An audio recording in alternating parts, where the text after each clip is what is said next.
kwamanye ama-scene eish beku-ugly kakhulu man. Ya kunabantu abaningi engibaziyo abasala enkundleni yabona, so kunama incident amaningi asangitraumatize even namhlanje yabona, because awukho easy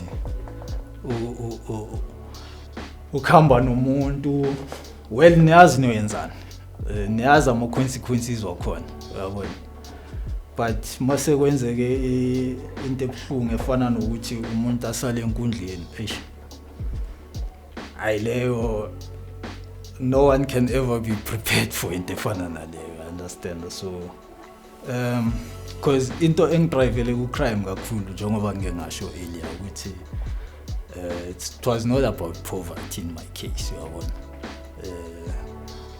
besingekho rich ekhaya but bengilala ngidlile, you understand. So ngene eyintweni zebhachu for ama reasons angekho right, that's why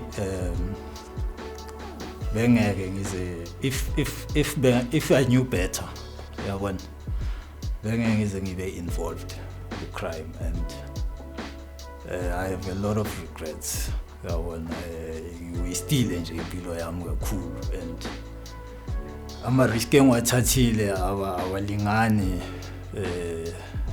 nezinto engizuzile ku crime, you understand. So i-problem yasekasi mina engiyibonayo eyenza ukuthi sibe inspired abantu abarong ukuthi abantu abaningi bathi mabase babasharp empilweni baphume kasi, then laba basalayo kusala abantu abarong yabona. So abantu abakhulayo phansi kwalabo bantu labo mababheka babona izinto abazenzayo labo bantu kuyizinto ezi-right, because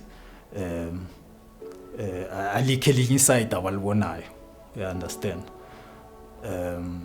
Ngikhuluma ngabantu abafundile, ama-professionals yabona, asibabone kasi yabona, but mase bafundile sebaspana grand bahambe bayohlala ema-suburbs yabona, then ekasi we are left with thugs yabona. So yiyo i-problem eyenza ukuthi i-crime iqhubeke yabona, because somehow if labo bantu labo bebangahambe kasi, mhlawumbe umunye umntwana bekazobona ukuthi ukhona udoctor yabona, it's possible ngaba udoctor yabona, or ubaba walapha ekhoneni i-lawyer yabona. So asibaboni labo bantu labo, so abantwana abakhula phansi kwama conditions kanjalo, you can't expect them ukuthi babe bacabange kahle izinto ezigrand, you understand. So yi-problem enkulu ekasi leyo.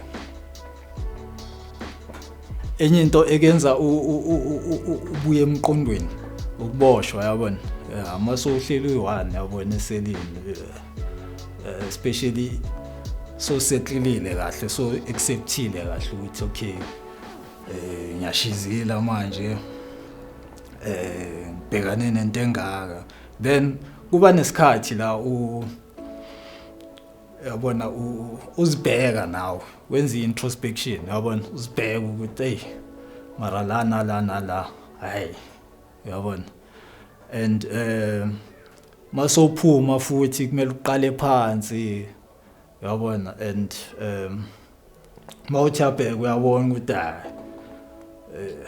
lesikhathi engiswastile asuwedi yabona, le nto engibuya kuyo yabona. So i crime ayikho right